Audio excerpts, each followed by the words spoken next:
माँ सरस्वती को प्रणाम करते हुए इस मंच पे जितने भी आसीन हैं उन सभी को मेरा प्रणाम। आप जितने भी हैं सभी को मेरा सादर प्रणाम। बड़ों को तो प्रणाम ही है, साथ में मेरे हम उम्र के जितने हैं उन्हें चरण स्पर्श प्रणाम, और जितने छोटे हैं उन्हें साष्टांग दंडवत प्रणाम। कभी कभी ऐसी बात हो जाती है कि समझ में नहीं आता, एक उस अदृश्य आत्मा जो स्वर्गस्थ है उसे प्रणाम करते हुए आपको एक छोटी सी घटना बता दूं, उसके बाद कविता पाठ करूंगा।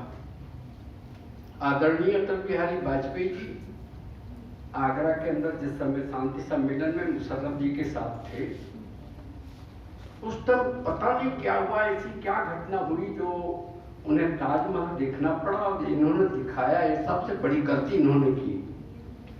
किसी भी कवि से थोड़ा सा सलाह ले लेते। अरे आगरा में एक चीज और थी भाई जिसको दिखाते, अरे कश्मीर तो बहुत दूर की बात है, वो पूरा पाकिस्तान लेके चले जाते। मेरा दावा है वहां का फेमस चीज एक और है ना भाई, जहां उसको दिखाते थे।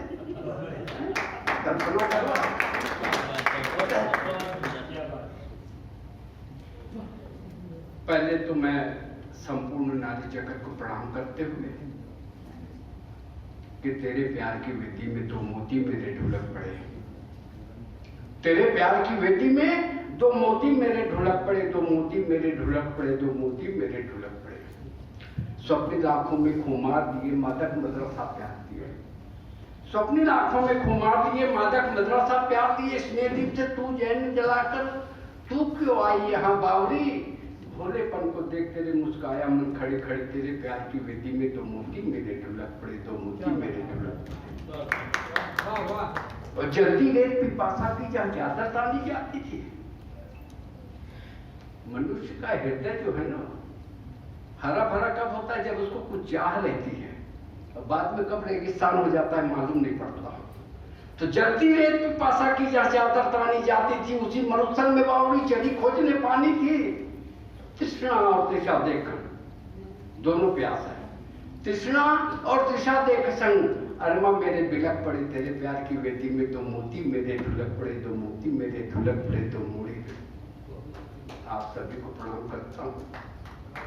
एक जगह मंच में मैं किसी ने ऐसी आवाज दी तो थोड़ा सा मैं लड़खड़ा गया था। एक दोस्त है, कभी कभी छेड़ते रहता है, बोले देखो कभी कभी गधे गंवार लोगों को भी मंच मिल जाता है। मैंने कहा बड़ी अच्छी बात कही आपने, मैं गंवार हूं गधा हूं, मैं गंवार हूं गधा हूं, अपने वचनों से बंधा हूं। तुम होशियार हो हंस हो क्योंकि अपनी प्रतिज्ञाओं के ध्वंस हो। मैं गंवार हूं गधा हूं, अपने वचनों से बंधा हूं, तुम होशियार हो हंस हो, अपनी प्रतिज्ञाओं के ध्वंस हो। हमने जो कुछ कहा करते रहे जिंदगी भर, अपना तो क्या तुम्हारा ही भार ढोते रहे। जिंदगी भर तुम्हारा ही भार ढोते रहे। ताजुब है मेरे दोस्त तुमने जो कुछ कहा कुछ नहीं किया, फिर भी जीवन सुख चैन से जिया। ताजुब है मेरे दोस्त तुमने जो कुछ कहा कुछ नहीं किया, फिर भी जीवन सुख चैन से जिया। लेकिन मेरे दोस्त एक बात कहना चाहता हूँ, जाते जाते याद रखना, मैं जब भी चार के कंधे में जाऊंगा मेरा भार महसूस नहीं होगा, और तुम जब भी चार के कंधे में जाओगे उठाने वाला अंदर ही अंदर पता नहीं क्या क्या बिटिया आज जिस स्थिति पे पहुंची है। मैं पूरी कविता तो नहीं, सिर्फ चंद पंक्तियां आखिरी की बोल रहा हूं।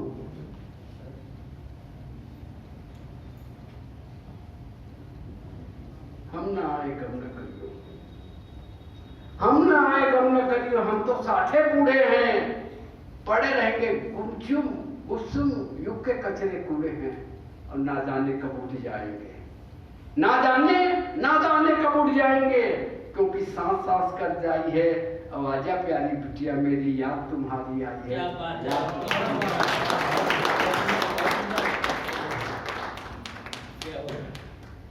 की खूबसूरत अभिव्यक्ति। एक बार पुनः जोरदार तालियां राधे लोढ़ा जी के लिए। बहुत ही भावुक कविता का पाठ आपने यहाँ किया। दिल की गहराइयों से जो कविता निकलती है वो इसी प्रकार शब्दबद्ध होकर हम सबके बीच में आती है। इस बीच हमारे मध्य कई विशिष्ट महानुभावों का शुभागमन हुआ है। हमारे बीच जैन हेल्पलाइन सेंटर के श्री भूपेंद्र जी कोटड़िया उपस्थित हुए हैं। आप प्रख्यात अधिवक्ता भी हैं। इनके साथ जैन हेल्पलाइन सेंटर के ही श्री निकेश बरड़िया जी का भी शुभागमन हुआ है। आप हमारा आतिथ्य स्वीकार करें, अभिनंदन स्वीकार करें। हमारे बीच श्री बख्शी जी का शुभागमन हुआ है, आपका हार्दिक स्वागत है। हमारे बीच अंतर्राष्ट्रीय कवि श्री संजीव ठाकुर जी, मेरे गुरु, भारी भरकम व्यक्तित्व के धनी, आज अपना आशीर्वाद प्रदान करने के लिए आपका हार्दिक स्वागत करिए। आज के कार्यक्रम में जो शपथ ग्रहण का सत्र है, जो पुस्तक विमोचन का सत्र है, उसका संचालन करने हेतु हमारे मध्य श्रीमती ममता जैन जी का शुभागमन हुआ है। हम सब आपका हार्दिक स्वागत करते हैं, अभिनंदन करते हैं, अभिवादन करते हैं। कल ही आपकी बिटिया की सगाई हुई है। अत्यधिक व्यस्त होने के बावजूद आपने इस जिम्मेवारी का निर्वहन करने का मन बनाया है, इस हेतु आपको अलग से बहुत बहुत धन्यवाद प्रसिद्ध है। आइए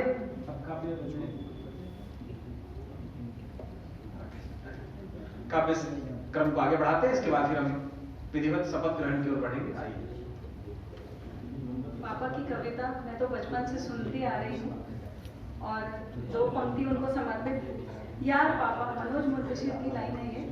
यार पापा तुम क्या हो ये किसी को एहसास भी नहीं है। यार पापा तुम क्या हो ये किसी को एहसास भी नहीं है। जो तुम्हारी कुर्बानियां लिख पाए, जो तुम्हारी कुर्बानियां लिख पाए, वो कलम तो विधाता के पास भी नहीं है। वो कलम तो विधाता के पास भी नहीं है। और इसी क्रम में आमंत्रित करना चाहूंगी राकेश जैन जी को, और इन्होंने भी मंच संचालन बहुत बखूबी निभाते हैं और कवि सम्मेलनों में, बड़े बड़े कवि सम्मेलनों में शिरकत करते हैं। सादर आमंत्रित करते हैं।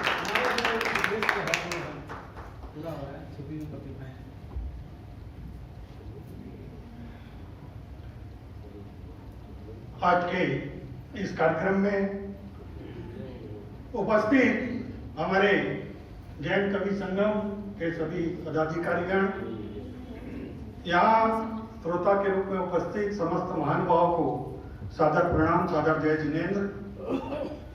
मैं अपना परिचय दे दूं। मैं राकेश जैन, खरियार रोड, उड़ीसा से। अच्छा, मैं सर्वप्रथम तो बधाई देना चाहूंगा श्री राजेश जैन जी, राही जी को। पिता का किरदार रहता बड़ा निराला है, दिखता जहर होता अमृत का प्याला। पिता का किरदार रहता बड़ा निराला है, दिखता जहर होता अमृत का प्याला है। हमारी अंधियारी जिंदगी में जिनसे उजाला है, हमारी अंधियारी जिंदगी में जिनसे उजाला है। नहीं कुछ पास था मगर हमें नाजों से पाला है। हर पिता जिसके पास कुछ भी ना हो लेकिन अपने बच्चों को बड़े नाजों से पालते हैं, वो बात मैंने कहने की कोशिश की है। हमारी पैरों की ठोकर खाकर भी वो मुस्कुराते थे, हमारी पैरों की ठोकर खाकर भी वो मुस्कुराते थे। हमारी हर अदा पे हो फिदा हमको सजाते थे, हमारी पैरों की ठोकर खाकर भी वो मुस्कुराते थे। हमारी हर अदा पे हो फिदा हमको सजाते थे। अपने अरमानों को हर पल मन में दबाते हैं, अपने अरमानों को हर पल मन में दबाते हैं। औलाद की खुशियों के ये सपने सजाते हैं, अपने अरमानों को हर पल मन में दबाते हैं। औलाद की खुशियों के ये सपने सजाते हैं। बच्चों को खुश देख, बच्चों को खुश देख खुशी से झूम जाते हैं, बच्चों को खुश देख खुशी से झूम जाते हैं। स्वयं कितने हो कष्टों में सारे गम भूल जाते हैं। जब पिता अपने घर पहुंचता है, अपनी दुनियादारी की जितनी टेंशन हो, व्यापार का टेंशन हो, लेन देन की टेंशन हो, अधिकारी की डांट हो, हर डांट डपट को उस समय भूलकर अपने बच्चों को यदि मुस्कुराता हुआ देख लेता है तो सब चीजों को वह भूल जाता है। अपना प्यार, दुलार, स्नेह किसी को बताते नहीं। मां अभिव्यक्त कर देती है, बाप इस मामले में बहुत कठोर रहता है, चाहकर भी अभिव्यक्त कर नहीं सकता अपनी भावनाओं को, अपनी बात को, कि अपना प्यार, दुलार, स्नेह किसी को बताते नहीं हैं। इनके कड़े अनुशासन बच्चों को भाते नहीं हैं। अपना प्यार, दुलार, स्नेह किसी को बताते नहीं हैं। इनके कड़े अनुशासन बच्चों को भाते नहीं हैं। चाह रहती कि बच्चे सदा फूल सा महके। हर पिता की चाह रहती है कि बच्चे सदा फूल सा महके। डरते हैं गलत संगति में कहीं ये ना बहके। चाह रहती कि बच्चे सदा फूल सा महके। डरते हैं गलत संगति में कहीं ये ना बहके। इसलिए थामे रहते हरदम उनकी डोर है। बच्चों की डोर पिता हरदम थामे रहता है, इसलिए थामे रहता हरदम उनकी डोर है। लगाता अंकुश सब पर चलता जितना जोर है। पिता की कोशिश रहती है अंकुश में रखे बच्चों को जितना अनुशासित रख सके उसका प्रयास पिता करता है। बच्चों के अरमानों को बिना भेद पूरा करते हैं। बच्चों के अरमानों को बिना भेद पूरा करते हैं। बच्चों की बेरुखी से ये घुट घुट के मरते हैं। बच्चों के अरमानों को बिना भेद पूरा करते हैं। बच्चों की बेरुखी से ये घुट घुट के मरते हैं। ठंडी, गर्मी, बरसात को करते हैं अनदेखा। कोई भी मौसम हो, ठंडी, गर्मी, बरसात को करते हैं अनदेखा।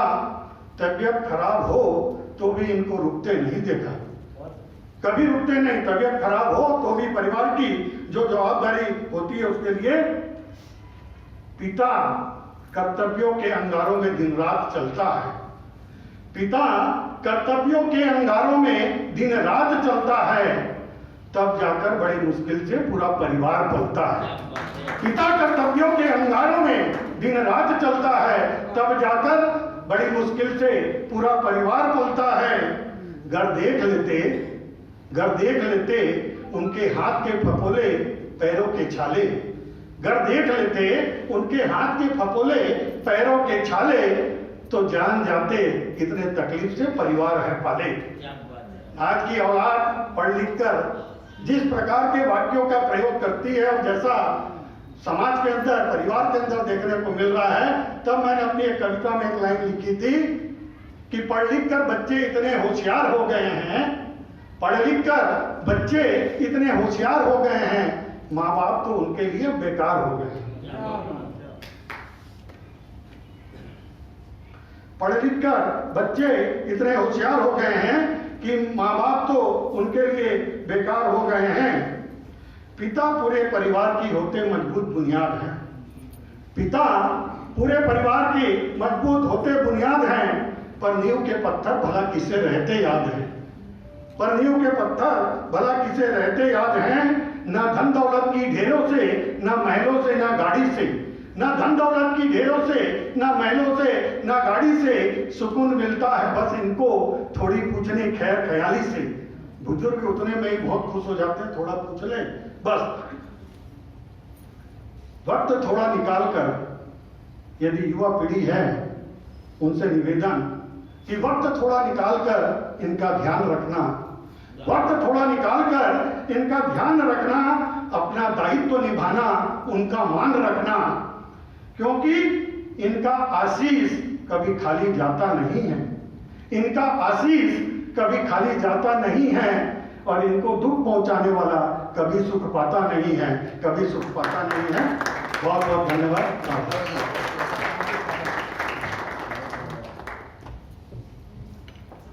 बहुत खूबसूरत रचना के लिए 4 पंक्तियां कि मैं तो तुमसे अधिक तुम्हारे व्यवहारों का आभारी हूं। क्या बात है, वाह।